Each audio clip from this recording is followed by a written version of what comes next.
Hello and welcome back to the GB Fantasy Football channel. In today's video, we're going to be covering the Community Shield, everything that went on there, and then looking at a few subscriber teams, rating them, reviewing them, and seeing what could potentially change or what is, of course, right within their squads.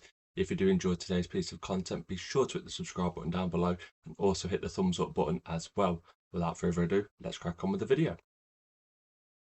Another few days closer to that all-important Sun Dream Team deadline. We're now less than 5 days away by the time this video does hit your sub boxes.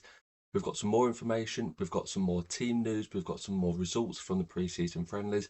Lots to discuss, of course, the Community Shield being the key one. As I mentioned, I will be reviewing a few subscriber teams. I think I've got probably either 4 or 5 towards the back end of the video, so don't go anywhere. This is being recorded on Sunday evening going into Monday morning, so hopefully I can get a quick turnaround and get it to your sub boxes by Monday morning at the very latest.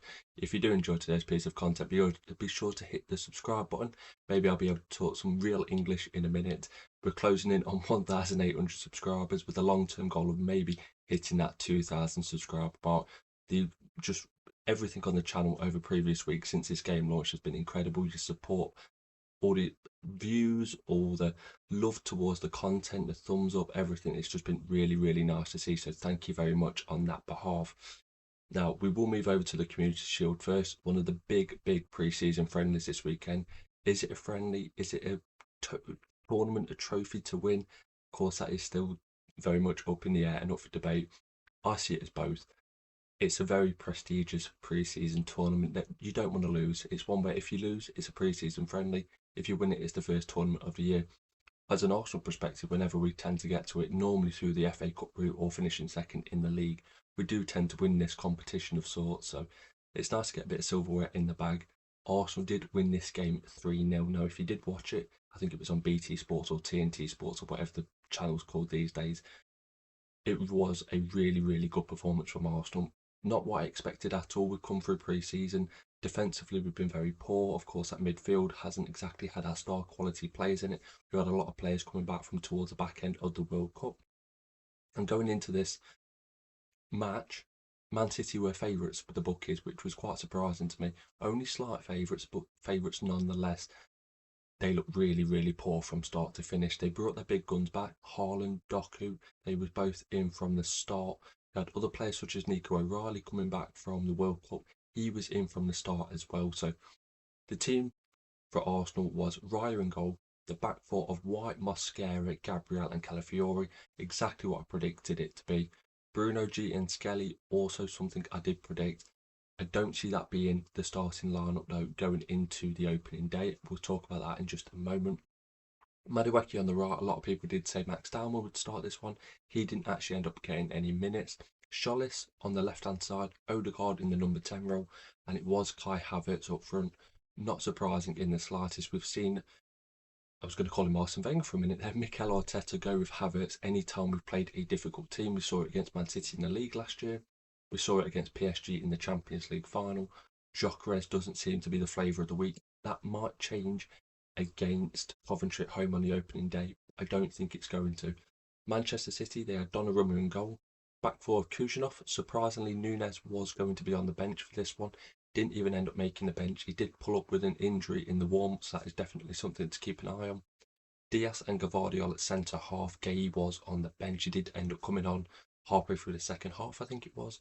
O'Reilly at left back. In midfield, it was Anderson and Kovacic.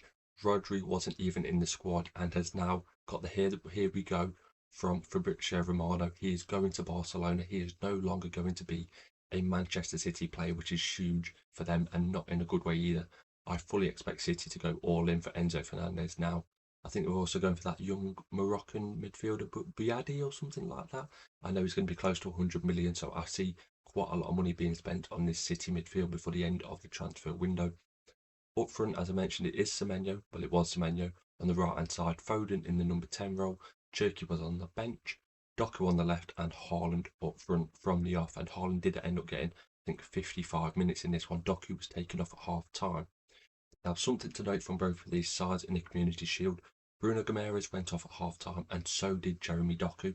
Guimaraes went off with ice on his leg. So did Jeremy Doku. So two players that were in my previous draft If you did miss that upload, it is the latest one on the channel. Go check it out. They look like they're going to be minutes risk going into the opening day. The good thing for the Arsenal players is we do get to see that lineup, but Bruno Guimaraes didn't get past 45 minutes. Declan Rice came on for him. Skelly looked exceptional in midfield. Zubimendi also came on, and it just showed me how many options Arsenal do have in that midfield role. Someone like Moreno didn't even get onto the pitch. Eze got 5 minutes. Odegaard was the best player on the pitch by an absolute country mile.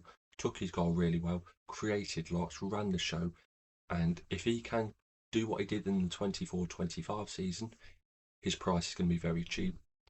Moving over to Jeremy Doku, he's going to be a bonus monster. This City side doesn't look like it's clicking though. It's missing a few key components. Doku coming off at half time with ice on his leg. I do think that means he does drop out of my draft. There's just too much worry there. He's a £5 million asset. It doesn't look like they've got too many width options with Semenyo, Doku. Savinho wasn't even in the squad. We do think he's going to end up at Tottenham. And Haaland, it took a few very good saves from Raya to keep the clean sheet in this one, but it was a 3-0 victory. These sides, especially on the Arsenal side of things, didn't surprise me too much. What do I expect from Arsenal more than Man City? Because, of course, I do know that team a little bit better. I expect the back four and the goalkeeper to be the same back four and goalkeeper that does start against Coventry on the opening day. We are constantly being linked to a right centre-half and a right-back, a player that can play both positions. Ezra Concert, once again, does seem to be that player. Miles Lewis-Skelly, and I expect it to be Declan Rice starting against Coventry on the opening day. Bruno Guimaraes, I wouldn't expect to start now. I think he might come off the bench. Skelly did also get a few minutes rested towards the back end in this fixture. The front four, I expect to start for Arsenal. Maybe Saka couldn't come into that side. He only got 30 minutes, so he didn't even get the 45 like Declan Rice did. So Saka could start on the right, but other than that, I don't see any changes to that front line. For Arsenal, Gabriel Jesus, Ethan Nweri, not Miles Lewis-Kelly, Martinelli, just to name a few players, weren't even on the bench for this one. So the fact that Martinelli didn't make the bench says an awful lot. Charles picked up 2 assists. I expect him to be pretty decent. Calafiori, now he's going to be the flavour of the week, rightly so, took his goal really well. Started at left back, basically played up front the entire game, overlapping, underlapping around Charles. Got brought off prior to that 60-minute mark for back-to-back pre-season games. Hincapié did come on. Now, the thing is, he got brought off, I think, 59th minute and 15 or 20 seconds into it. So on Dream Team, he would technically bank that clean sheet as he has done in that previous pre-season friendly. If you're going to pick him for another fantasy game such as FPL, he wouldn't, because he'd have to go past the 60-minute mark rather than the 59-minute mark. So you are cutting it very, very fine. And I do think this is the balance with Calafiori compared to a player like Gabriel. And we're going to speak about Calafiori in a little bit more depth when we come on to other people's teams as a little bit of a spoiler. But there is a 1 million price cap. Calafiori is a bit of a risk. So as an Arsenal fan, it was nice to see a glorified pre-season friendly end with a bit of silverware, a few surprises, but just nice to win. The opening game and the curtain raiser of the season, 3-0. I've just seen that first segment just on Arsenal Man City in the Community Shield is close to 8 minutes, so I really do hope that you enjoy me rambling in such a manner. Now we're going to move over to people's teams that they've thankfully sent in, so thank you very much for those of you who have participated and sent in your teams over on social media. First up, we've got FPL Fanatic 20. His team we're going to cover from back to front, and first up, Robin Royce, hero of last season. Hopefully he can be the same again. I do think he's going to be very popular going into game week 1. The cheapest European goalkeeper by I think £1 million at least. Sunderland don't have their European doubling till game week 4, and I wouldn't expect him to play in the doubling game week 3, which is the League Cup and the Premier League. I think it's Elborg or Elberg, something like that. Either way, the Sunderland backup goalkeeper I fully expect to play in that League Cup tie. Moving over to the defence, and we do have a double up on the Man United defence. Luke Shaw, Harry Maguire, probably the most 2 nailed assets considering Dalot and Mazraoui will share minutes at right back. Lisandro Martinez has been injured for the best part of the last year and a half or so. They do have Lenny Yoro, and De Ligt is going to be back in the not too distant future, so these two at £3.5 million each can provide a good route into that United defence. They did concede 4 against AC Milan in pre-season against Ruben Amorim's team. Maybe that does change the view on their squad. They do have Holloway on the opening day, Ipswich at home in game week 2, and then Everton away and a Champions League fixture in game week 3 as a double. So maybe you can get up to game week 3 before any other rotation does occur. just slightly dubious with regards to how many clean sheets United are actually going to keep. Maguire did pick up a goal in that pre-season friendly though, and it does look like he might be the target from set pieces. Perhaps Luke Shaw does pick up a few bits and pieces such as tackle and bonus points along the way. Next up in the defence, we got Calafiori. Definitely going to be the flavour of the week after his performance in the Community Shield. Ironically, as I mentioned, he did get brought off in the 60th minute. In Dream Team, that would bank you the clean sheet, so anything after 59 minutes categorises as the 60th minute onwards, and that is clean sheet worthy. If he was going to pick him in another game mode such as FPL, he wouldn't have actually got the clean sheet, which is where Dream Team does slightly differ. In FPL, you have to get past the 60th minute. Anything from 59 minutes 01 seconds onwards is a clean sheet. So he would have banked it, he would have picked up a goal, a shot on target, maybe some other bits and pieces as well. So pretty good for him. He's $1 million cheaper than Gabriel. I did have Gabriel in my previous draft, I believe. If not, he was certainly in one of my early drafts. He's going to provide a little bit of competition, or at least have a little bit of competition from Hincapié. For Arsenal's fixtures, Coventry up first. Of course, we do get to see the lineups for that one, which is really, really nice. Villa away in game week 2, I wouldn't expect a clean sheet. Maybe, hopefully from an Arsenal fan's perspective, we do have one. And then we've got Chelsea at home and the Champions League game, which we currently don't know the draw of, and we won't know until the deadline has passed, which is very unfortunate. But I think from game week 3 onwards is maybe where Calafiori is a little bit of a sticky problem. Hincapié will eat into the minutes, especially with Calafiori already getting these early substitutions. They're very mindful of managing his minutes going forward and not picking up another injury. Now into a 5-man midfield, we've got Schollis up first. As an Arsenal fan, still struggling to pronounce his name. Hopefully I'm getting pretty close. He picked up 2 assists once again in the Community Shield, a great knockback for Havertz's goal, and he got the assist for the Martin Odegaard goal as well. Just really good across the board for him. He's playing really well in pre-season. He's picking up attacking returns. Martinelli not even being in the squad, so you'd assume Eze would be that backup winger in the Arsenal side. He's going to start against Coventry, and I wouldn't see him getting displaced anytime soon. I think he's 4 million in value, which isn't the worst in the world. I had to have a look. I think Martin Odegaard is 4.5 million, so it's not awful for him either. Then we look at Semenyo of Manchester City. Now for him, pretty tricky. Just a pretty tricky player all around. He's expensive in this game. I think he's 6 million priced. He looked pretty good going forward for Man City today, attacking wise. He could have easily picked up an attacking return. Raya denied him on several occasions. He's playing on that right hand side though, which I don't think is his best position. He got forward, he had Doku on the left. They've got Bournemouth at home on the opening day. They've got Coventry at home and a double in game week 3. He's going to play. They don't have too many options out wide. If he can at least have 90%, 80% of the season he had last year, he's going to be another fantastic asset to own. It's just that price that I think is a little bit steep currently. But if you can get him into your side and you are backing that City attack, I do think he is the way to go midfield-wise, especially ahead of Doku after those reduced minutes. Next up, Florian Wirtz. I think he's $1 million cheaper. I'm tempted to say he's 5 million, and Szoboszlai is 6 million in value.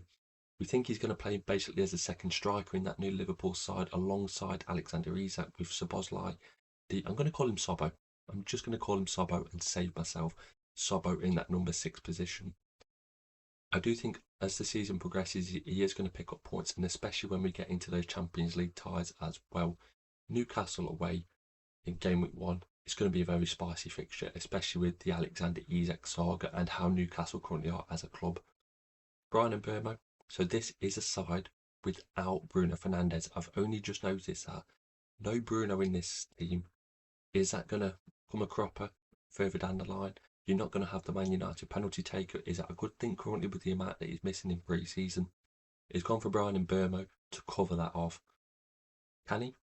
I think game week 3 onwards, minutes are going to be eaten into. You've got Amad Diallo on that side. Maybe Rashford could end up playing on the right hand side, mainly on the left and up front. But in Mbeumo, he did get a few early substitutions towards the back end of the season, but I do think he is priced really well on Dream Team. 4.5 million. He might even start the season as a number 9 for the first 2 game weeks at least, before we get into the Champions League game in game week 3. He's going to be a really solid asset. Now, Enzo Lefebvre of Sunderland, been playing a more advanced role. Last year he did play a little bit of time on the left hand side. It looks like he's going to be playing more of a number 10 role, similar to how he did at the back end of last season. I just look at that Sunderland side, and I should have spoke about this with regards to Robin Royce. They're a little bit light defensively. Now we'll speak about a certain other defender in another side, but Enzo Lafay, currently he's going to be playing ahead of Granit Xhaka. We know how well he does for ball progressions. We think Lafay is going to be on penalties as well, which is really nice. And I'm tempted to say he's only 3 million in value, so a decent mid-range price player. Sunderland fixtures, Ipswich away on the opening day. League Cup game, he could end up getting minutes in, especially with how thinly spread that Sunderland squad in Game Week 3 is. So for him, as a budget option, I don't mind it at all. Moving on to the centre forwards, Erling Haaland, Thiago. Two highest goal scorers in the league last year. Haaland, I don't really need to speak about him for too much. Him being in the side today, despite not really doing too much, and only getting 55 minutes, means he's a lock in most of our sides. Then Igor Thiago was incredible for Brentford last year. Didn't play too many minutes in the cup games if you do go back in the FA Cup and the League Cup respectively. I think Brentford played away to City in either the quarterfinals or the round of 32 in the League Cup last year, and he didn't end up playing in that one, so he was still coming off the back of a pretty bad injury the year before. But it's definitely something to note, especially if you're hoping for a Game Week 1 double. I don't think it's going to happen, but Tottenham at home could be a really good side to play against. They did finish 17th in back-to-back seasons. They're not going to be as poor as that, surely, once again. So first up, that's a very good draft. They're FPL Fanatic.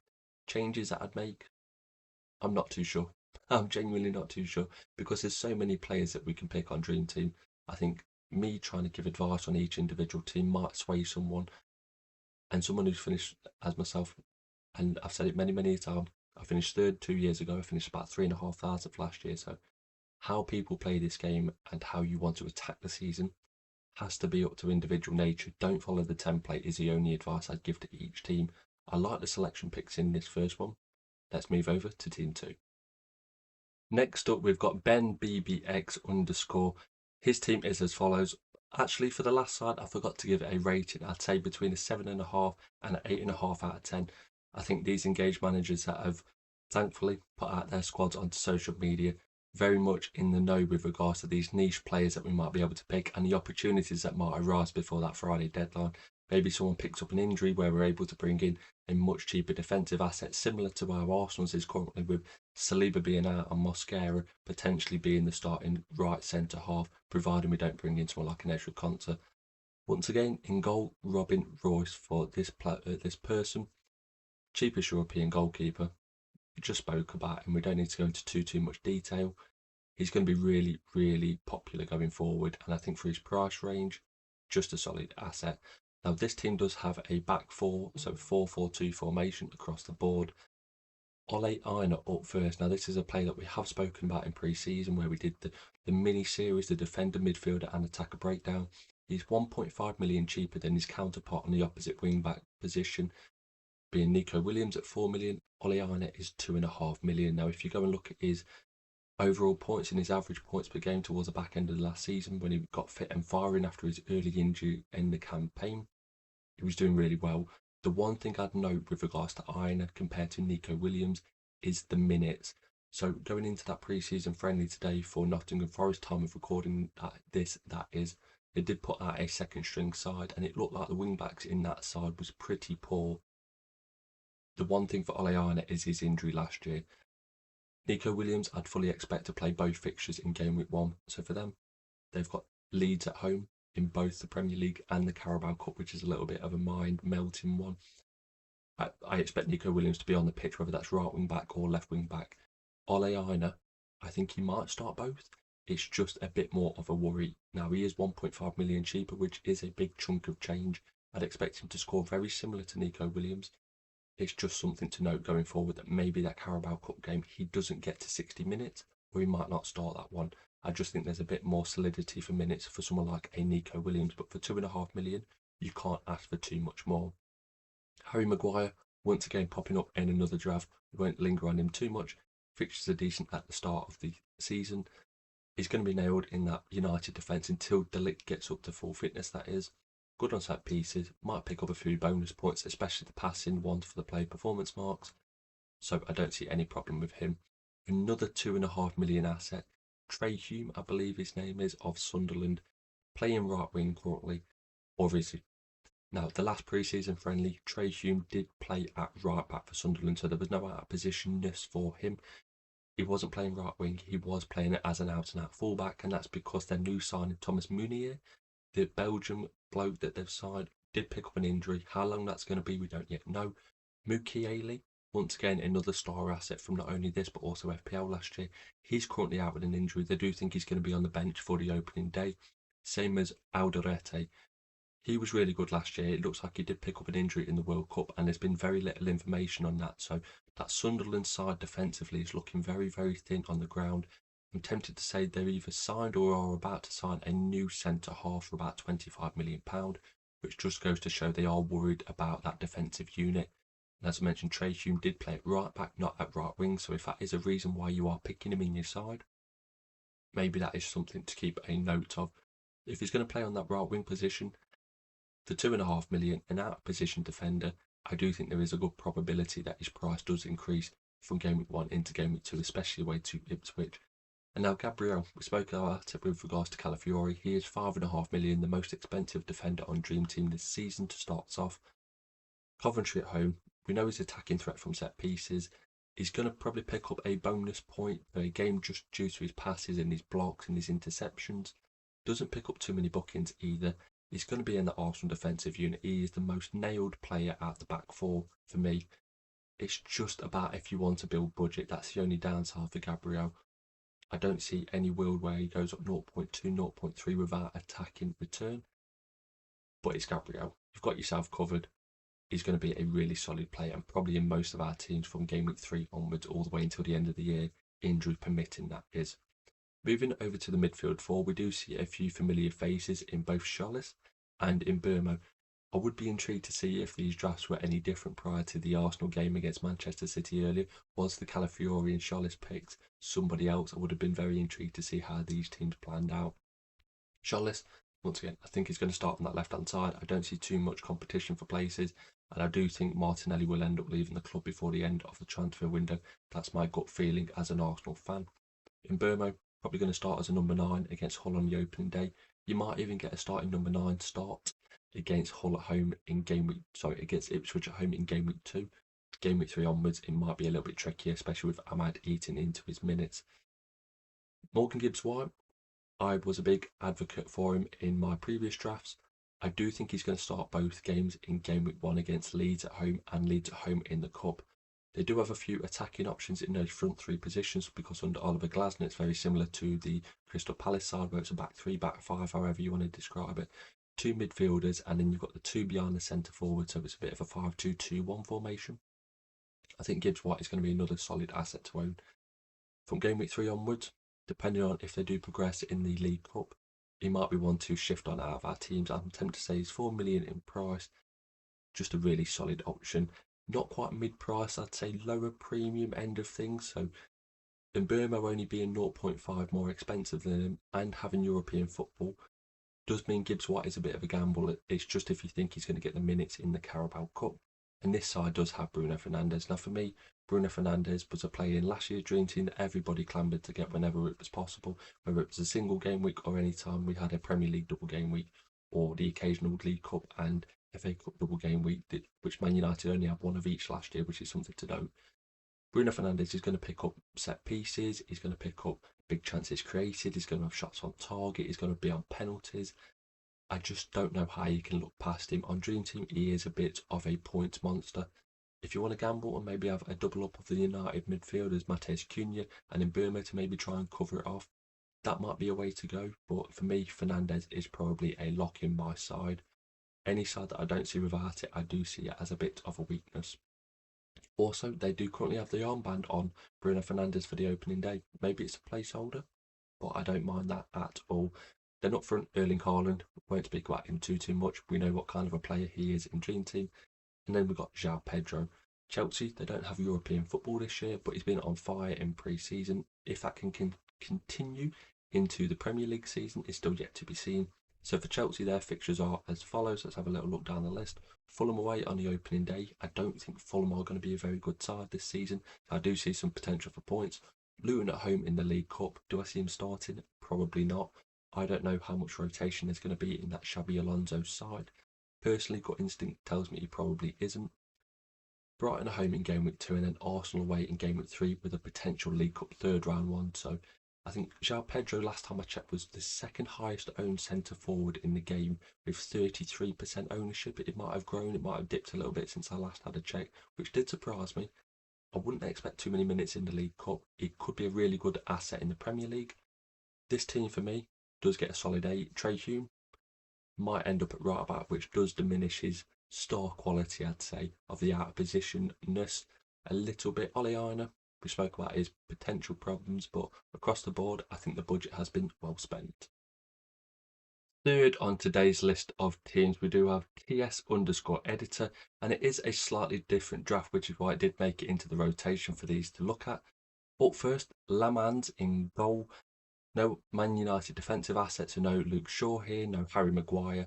Lamans, is it Lamans or Lemons? I'm just going to call him Lamans. Was really solid when he came into the United side last year. We spoke about their fixtures plenty. I do think he is probably going to play, and of course he is a Champions League goalkeeper, which does differ from previous ones for Robin Rovs. Of course he's going to end up playing in that United side. What I meant was he's going to end up playing in that Champions League double, so he will have a fixture 1 week earlier. He's got a double in game week 3 of Everton away and the Champions League game, so I'd fully expect him to start 4 games at the first 3 game weeks. I'd be intrigued to see the difficulty of that first Champions League fixture. It's probably going to be a long-term hold, and he is a nice route into that United defence.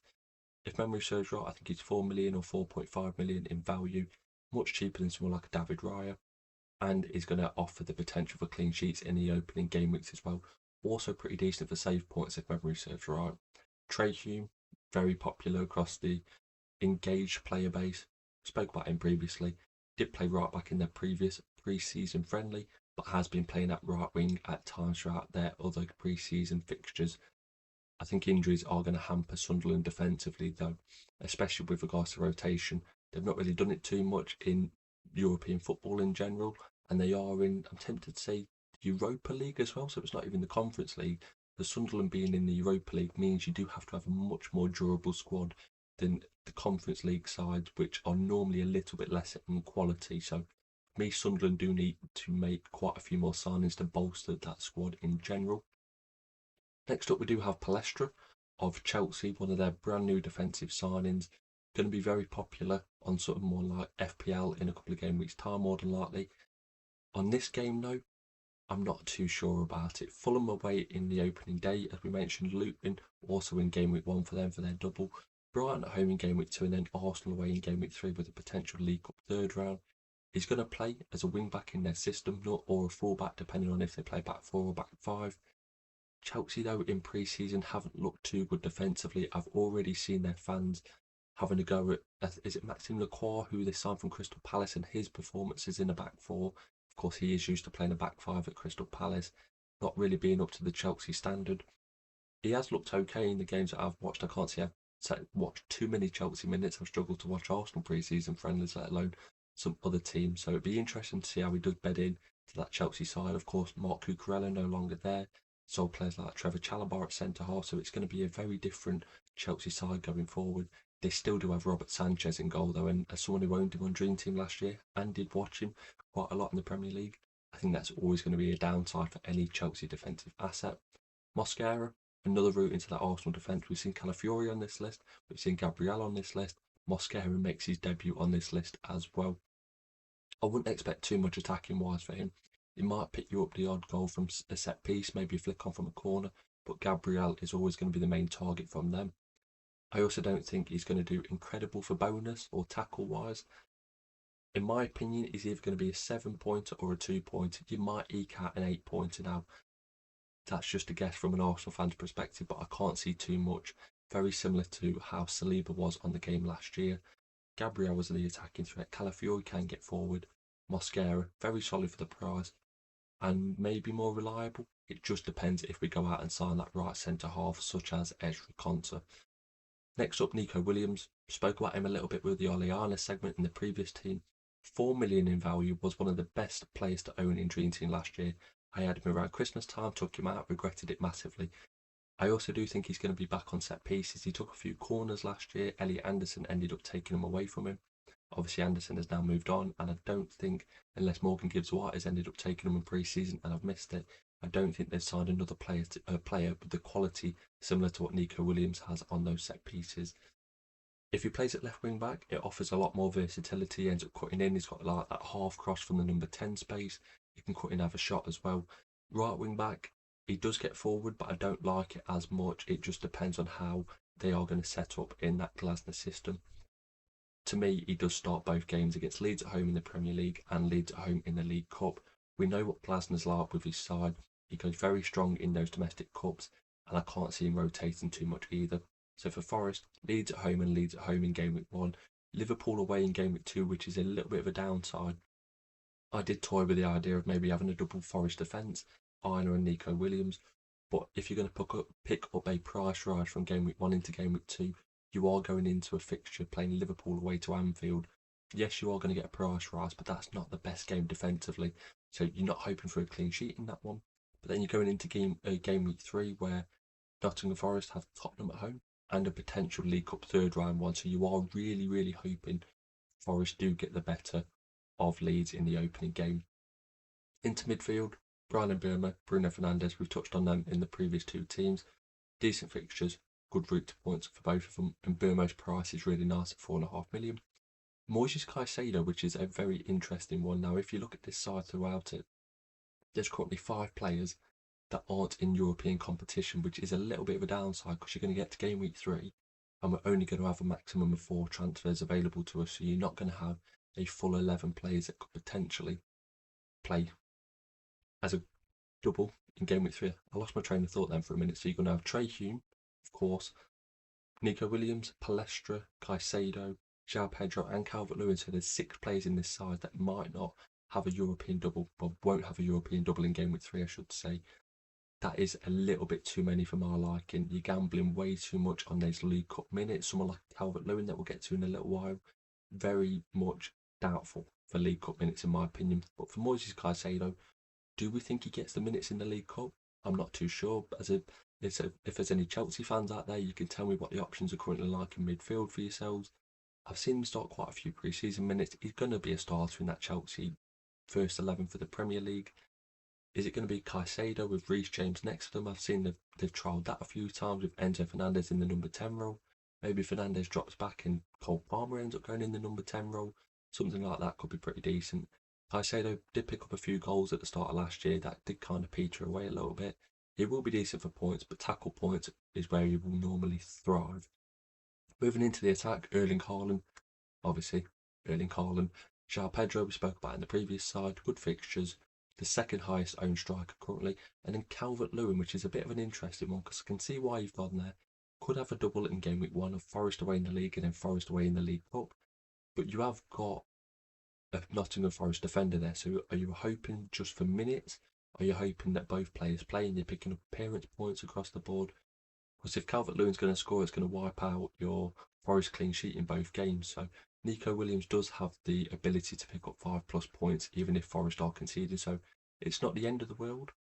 But I think for this side, you've got too many League Cup players with not enough routes to get back to a full 11 for game week 3. Champions League based teams, that is. So as I mentioned, you've got Palestra, Williams, Hume, Caicedo, João Pedro, and Calvert-Lewin. So you are going to be at least 2 players down, and that's without saving any transfers. So for me, this team would probably get a 6.5 to 7. A few interesting picks in there, which is always nice to see a bit of a variety and variation, but you're just going to need a few more Champions League players in my opinion. And last but by no means least of the 4 teams that we are reviewing today, we've got Loose James 7_.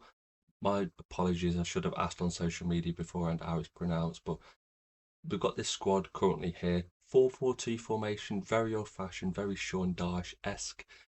Royce in goal once again. So 3 out of the 4 teams has got Royce in goal. There's a reason for that. The cheapest European keeper, 3 million value, very solid. Back 4, 3 similar players that we've seen over the previous draft. Luke Shaw, good fixtures at the start, well priced. Just a slight worry with regards to his performances in pre-season. I've seen Man United fans and they're not very happy at all. Maybe Lisandro Martinez could end up at left back. I've seen Aiden Heaven He's played a few minutes there, but they're going to need someone more long term. I've seen Mazraoui and, of course, Dalot have both been options at left back over previous years. I don't know how durable Luke Shaw is when it comes to those double game weeks. Gabriel could potentially end up being, once again, the best defender on the game when game week 38 or something like that finishes in 10 months down the line. Coventry at home, big attacking threat, just probably not going to be able to get any budget value off him. Palestra, very good option, or at least we do think he's going to end up being a very good option. Attacking wise, I don't see any reason why he's going to fail in that Chelsea side. It's just defensively, can they keep a few clean sheets? Maybe he will end up playing both in game week 1. You'd expect him to get through to the next round of the League Cup, beating Luton as well. Bogle of Leeds, pretty decent option, one that we've not seen in the previous drafts. Kind of flips things on its head when you're looking at someone like an Ole Aina or a Nico Williams. They've gone for the Leeds side of things. I do think Bogle, that is going to end up playing as a wing back. They do seem like they're going to go for a back five once again with Rodon, the new centre half, and is it Biol? Forgive me, my Leeds knowledge does slip from time to time, but it does look like Bogle is going to end up as a wing back. For Leeds, their fixtures are as follows: Nottingham Forest away in the league and then away in the League Cup second round. Brentford at home in game week 2, Brighton away in game week 3, so 3 out of the first 4 fixtures potentially away from Ellen Road, and then the third round of the League Cup if they do beat Nottingham Forest at the City ground, that is. I do think Forest are going to be favourites in that one, so maybe Leeds don't end up having a double in game week 3, but it could be one way. You're going to pick up a double game week in game week 1, maybe get a price rise, and then shift him on in game week 3 onwards, which would be quite nice. Moving into the midfield, we've got a couple of similar options once again. The Man United attacking assets do continue to be a common theme throughout most people's drafts. Bruno Fernandes, once again with the captaincy armband on him, so that is definitely something to note.